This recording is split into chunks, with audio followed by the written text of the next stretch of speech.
नमस्कार। इस वक्त के बुलेटिन के साथ मैं हूं अनुपम। प्रदेश की हर छोटी बड़ी खबरों को लेकर चुनाव प्रचार के आखिरी दिन आज बीजेपी और कांग्रेस दोनों ही पार्टियों ने प्रचार में पूरी ताकत झोंक दी है। बीजेपी की तरफ से स्टार प्रचारक मुख्यमंत्री पुष्कर सिंह धामी ने आखिरी दिन ताबड़तोड़ रोड शो किए। सीएम धामी ने 7 घंटे में 3 जिलों के 4 शहरों में रोड शो किया। अन्य शहरों में रोड शो करने के बाद दोपहर बाद मुख्यमंत्री धामी ने देहरादून में रोड शो किया। इस दौरान बीजेपी प्रत्याशी के समर्थन में आयोजित इस रोड शो में बड़ी संख्या में बीजेपी कार्यकर्ता नजर आए।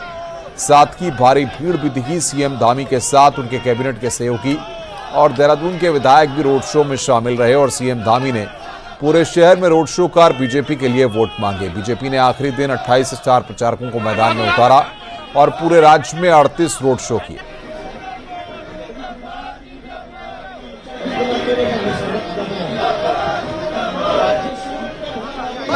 मुख्यमंत्री पुष्कर सिंह धामी ने चुनाव प्रचार के अंतिम दिन प्रदेश भर में ताबड़तोड़ चुनाव प्रचार किया। सर, आज आपने 3 जिलों में 7 घंटे के भीतर 4 जनसभाएं की, क्या कुछ रहा?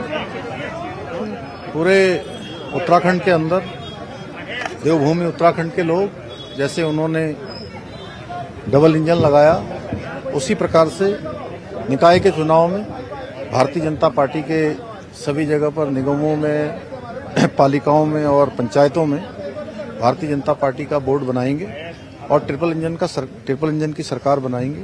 और ट्रिपल इंजन लगते ही तेज गति से विकास आगे बढ़ेगा, निकायों का विकास करेंगे। सारी सरकारें मिलकर एक दूसरे के सहयोग से सभी शहरों को, सभी निकायों को, सभी पालिकाओं को स्वच्छ बनाएंगी, अच्छी बनाएंगी। हर प्रकार की जो बुनियादी सुविधाएं हैं, बुनियादी आवश्यकताएं हैं, उन सभी बुनियादी आवश्यकताओं पर हम काम करेंगे। देवभूमि के मतदाताओं का मैं बहुत धन्यवाद करना चाहता हूं कि उन्होंने हर चुनाव में भारतीय जनता पार्टी का साथ दिया है और इस चुनाव में भी पूरे उत्तराखंड में जाने के बाद मैं कह सकता हूं कि पूरे उत्तराखंड में एक तरफा लोगों की शुभकामनाएं हैं, उनका आशीर्वाद है और हम ऐतिहासिक मतों से हर जगह पर जीतेंगे। देहरादून में जो राजधानी का हमारा निगम है, उस निगम में भी हमारे यहाँ के मेयर के प्रत्याशी श्री सौरभ थपलियाल, जो कि हमारे एक युवा प्रत्याशी हैं, स्वच्छ छवि के हैं और छात्र राजनीति से ऊपर उठे हैं, यहाँ भी जनता जो है भारी मतों से जिताएगी और राजधानी को हम एक अच्छी राजधानी, स्वच्छ राजधानी, यहाँ पर जाम मुक्त राजधानी, यहाँ पार्किंग की व्यवस्थाएं, यहाँ पर पेयजल की व्यवस्थाएं, यहाँ पर जो केबल हैं, ये अंडरग्राउंड केबल्स, इन सभी का निर्माण करेंगे, रिंग रोड बनाएंगे और तमाम प्रकार के जो भारत सरकार के, राज्य सरकार के योजनाओं में उनको सम्मिलित करेंगे, आगे का प्लान बनाएंगे। सर, क्या लगता है कि उत्तराखंड के निकाय चुनाव का इम्पैक्ट दिल्ली में दिखाई देगा?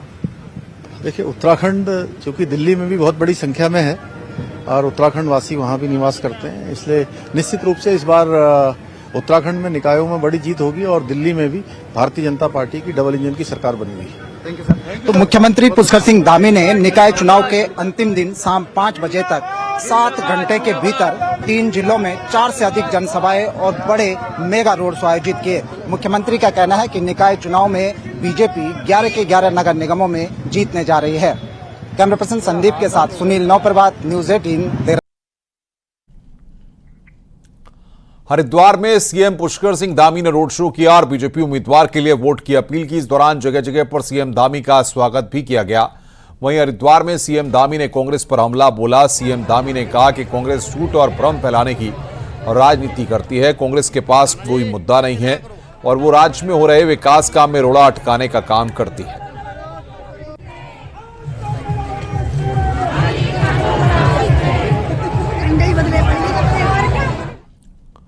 हरिद्वार से पहले सीएम पुष्कर धामी ने रुड़की में रोड शो किया, जिसमें भारी भीड़ उमड़ी। इस दौरान बीजेपी कार्यकर्ताओं और स्थानीय लोगों ने सीएम धामी का स्वागत भी किया।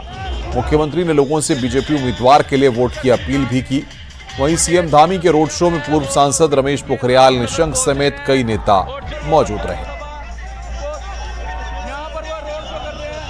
नगर विधायक प्रदीप बत्रा जी हैं, अनिता अग्रवाल जी हैं, पुष्कर सिंह धामी जी यहाँ पर पहुंचे हैं। प्रचार के आखिरी दिन कांग्रेस ने भी पूरा जोर लगाया। रानीखेत के चिलिया नौला में कांग्रेस प्रदेश अध्यक्ष करण माहरा ने पार्टी प्रत्याशी अरुण रावत के पक्ष में रोड शो किया। कांग्रेस प्रदेश अध्यक्ष प्रत्याशी के लिए वोट की अपील की। वहीं करण माहरा ने कहा कि भारी संख्या में लोग कांग्रेस का समर्थन कर रहे हैं और लोगों ने परिवर्तन का मन बना लिया है। बच्चों की नौकरियां नहीं लग रही हैं SSC भर्ती घोटाले में गड़बड़ करने वाला बीजेपी का जिला पंचायत का सदस्य हाकम सिंह, पटवारी के पेपर लीक में मुख्य आरोपी बीजेपी का मंडल अध्यक्ष मंगलौर हरिद्वार, और ये लगातार बहुत लंबे समय से देश को ठग रहे हैं, लोगों को ठग रहे हैं।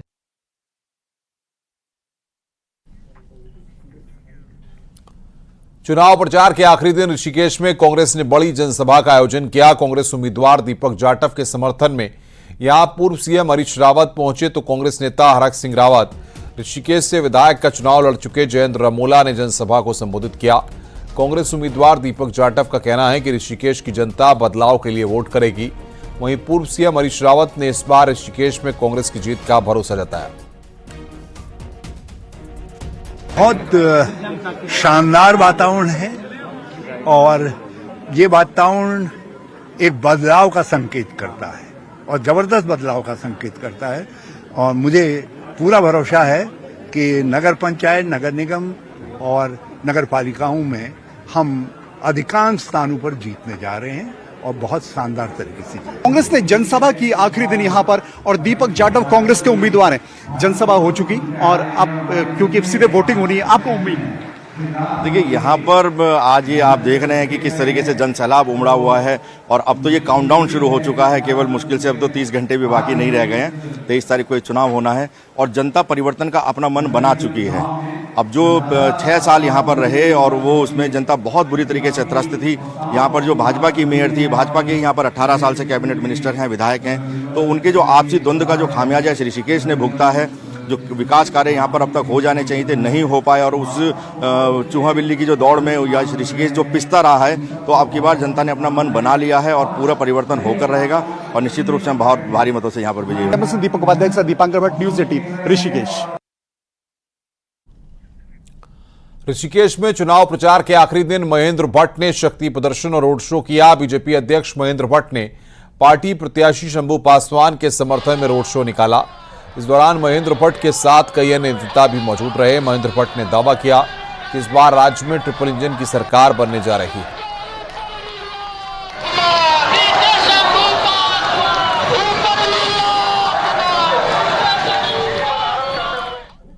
गढ़वाल सांसद अनिल बलूनी रामनगर और कोटद्वार में बीजेपी उम्मीदवारों के समर्थन में रोड शो किया। वहीं रोड शो में भारी भीड़ उमड़ी। इस दौरान सांसद अनिल बलूनी ने कहा कि निकाय चुनाव में बीजेपी की बंपर जीत होने वाली है। बलूनी ने यह भी कहा कि बीजेपी की लहर से कांग्रेस वाले भी हैरान और परेशान हैं।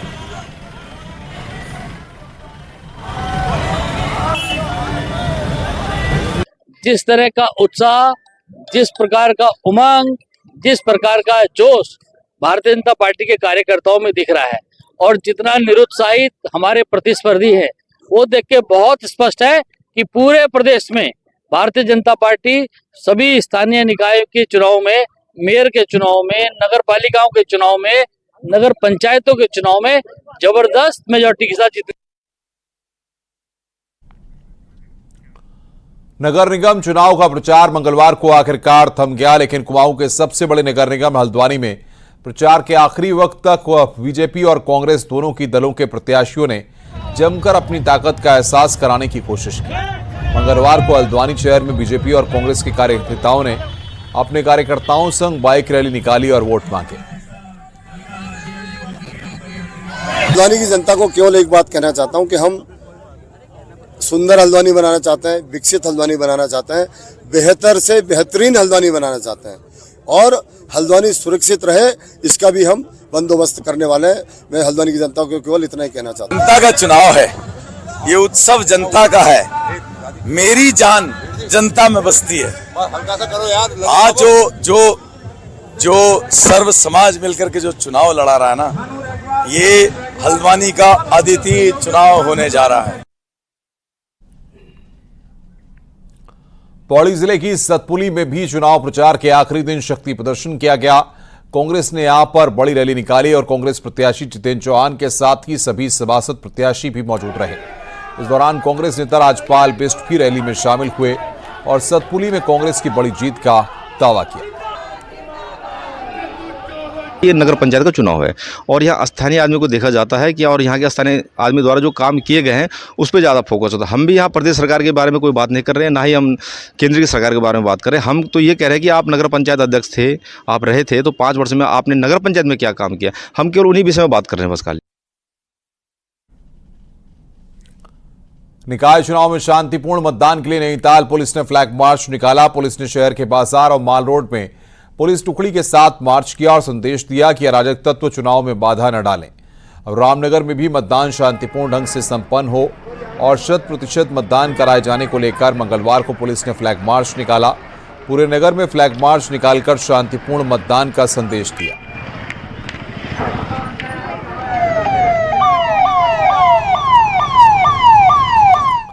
निकाय चुनाव को देखते हुए पिथौरागढ़ के धारचूला में नेपाल को जोड़ने वाले पुल को बंद कर दिया गया।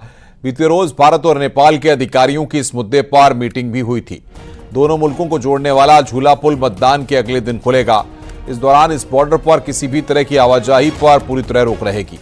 मतदान कर बॉर्डर पर सुरक्षा के लिए एसएसबी के साथ ही पुलिस की तैनाती भी की गई है। 48 आवर्स पहले हम लोग जो है यानी आज शाम को 5 बजे से वो जो झूला पुल है उसको सील रखेंगे और चुनाव की जो मतदान प्रक्रिया पूरे होने तक। उत्तराखंड में शहरों का सरताज कौन होगा, इसके लिए 23 जनवरी को वोटिंग होनी है। राज्य निर्वाचन आयोग ने वोटिंग की तैयारी पूरी कर ली है। उत्तराखंड निकाय चुनाव में कुल 30 लाख वोटर्स मतदान करेंगे। वोटिंग के लिए 1,575 मतदान केंद्र और 3,394 मतदान स्थल बनाए गए हैं। नगर निगम, पालिका और नगर पंचायत मिलाकर कुल 100 निकायों के 1,282 वार्डों में वोटिंग होगी। वोटिंग ड्यूटी में 16,000 से ज्यादा कर्मचारी तैनात किए गए हैं, तो सुरक्षा में 25,000 से ज्यादा सुरक्षा बलों के जवान तैनात हैं। 11 नगर निगमों में मेयर पद के लिए 72 प्रत्याशी मैदान में हैं। 43 नगर पालिका और 46 नगर पंचायतों में कुल 445 कैंडिडेट अध्यक्ष पद के लिए चुनाव लड़ रहे हैं और पार्षद और सभासद और सदस्य के कुल 1,282 पदों के लिए 4,888 उम्मीदवार मैदान में हैं। प्रदेश में जो 100 निकाय हैं, 100 नागर निकाय हैं, उनमें निर्वाचन की प्रक्रिया गतिमान है। कुल 1,515 मतदान केंद्र हैं, जिसमें 3,394 मतदान स्थल हैं। 100 निकायों में लगभग 30,29,000 मतदाता अपने मताधिकार का प्रयोग करेंगे। 412 अति संवेदनशील मतदान केंद्र श्रेणी में रखे गए हैं और 592 संवेदनशील श्रेणी में रखे गए। 11,200 पुलिसकर्मी इसमें इन्वॉल्व रहेंगे। इसमें लगभग 24 कंपनियां पीएससी की भी लगाई गई हैं और साथ में सहायक बल के रूप में हमारे जो होमगार्ड्स हैं लगभग 4,300 और 2,500 पीआरडी और 300 वनकर्मी भी नियुक्त किए गए हैं। तो अगर हम कुल फिगर देखें तो निकाय चुनाव को संपन्न कराने के लिए लगभग 18,424 पुलिसकर्मी ये ड्यूटी करेंगे। सियासी पार्टियां लोकसभा या फिर विधानसभा जैसे चुनाव में ही घोषणा पत्र जारी करती हैं, लेकिन उत्तराखंड में पहली बार बीजेपी और कांग्रेस को निकाय चुनाव के लिए भी घोषणा पत्र जारी करना पड़ा। इसे वोटर्स के लिहाज से एक अच्छी पहल माना जा रहा है। 5 साल बाद आप कम से कम पार्टियों को उनके मुद्दों पर सवाल कर सकते हैं। देखिए रिपोर्ट।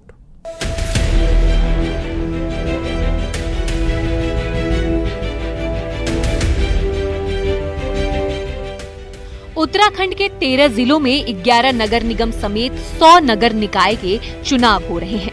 अब इसे वोटर्स की जागरूकता कहें या फिर पॉलिटिकल पार्टियों की। पहली बार बीजेपी और कांग्रेस दोनों ने नगर निगमों के लिए घोषणा पत्र जारी किया है।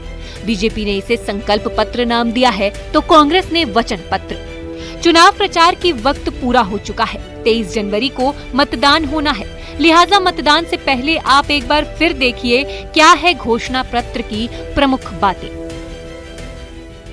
बीजेपी की बात करें तो बीजेपी के संकल्प पत्र में लोकल लेवल पर जरूरतों के हिसाब से घोषणाएं तो की गई हैं, लेकिन कुछ कॉमन वादे भी हैं जो सभी नगर निगमों में किए गए हैं। बीजेपी ने कहा है कि वो निगम द्वारा लगाए गए सभी करों और शुल्कों की समीक्षा करेगी और इसके लिए एक समिति गठित की जाएगी। निगम क्षेत्र में स्मार्ट पार्किंग, सीसीटीवी कैमरों की निगरानी बढ़ाई जाएगी।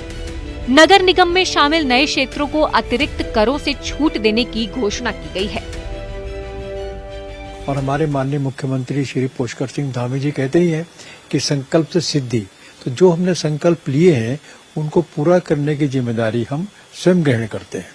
इससे जनता को हमारी जो रीति नीति है उसकी जानकारी मिल जाती है, हमारे कल का विजन क्या है उसकी जानकारी मिल जाती है, हमने जो काम किए हैं वो उसको इस बात की जानकारी देते हैं कि जो हम कहते हैं वो हम करते हैं। कांग्रेस ने सभी नगर निगमों के लिए एक कॉमन वचन पत्र जारी किया है। इसके अलावा लोकल लेवल पर कैंडिडेट पर छोड़ दिया गया कि वो चाहे तो अपना वचन पत्र अलग से जारी कर सकते हैं।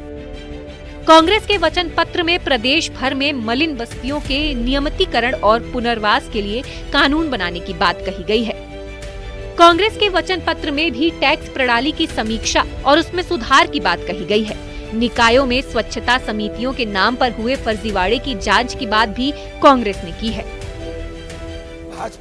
भाजपा ने तो हमारी कॉपी की और ये करना भी चाहिए। ये हम जनता के बीच जिनसे हमने वोट मांगना है, आशीर्वाद मांगना है, उनके बीच हम अपनी बात तो रखेंगे कि भाई हम करना क्या चाहते हैं। आपको भरोसा तो उनको करना है कि भाजपा को भी देख लें और हमको भी देख लें, निर्दलियों को भी देख लें।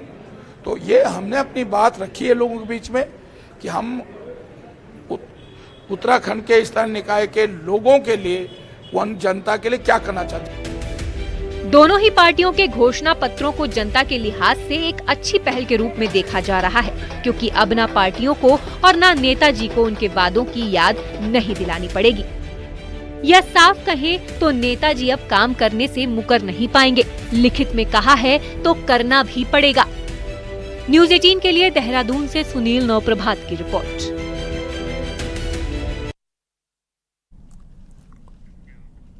रुक रहे हैं यहां पर ब्रेक के लिए। खबरों का सिलसिला लगातार जारी है।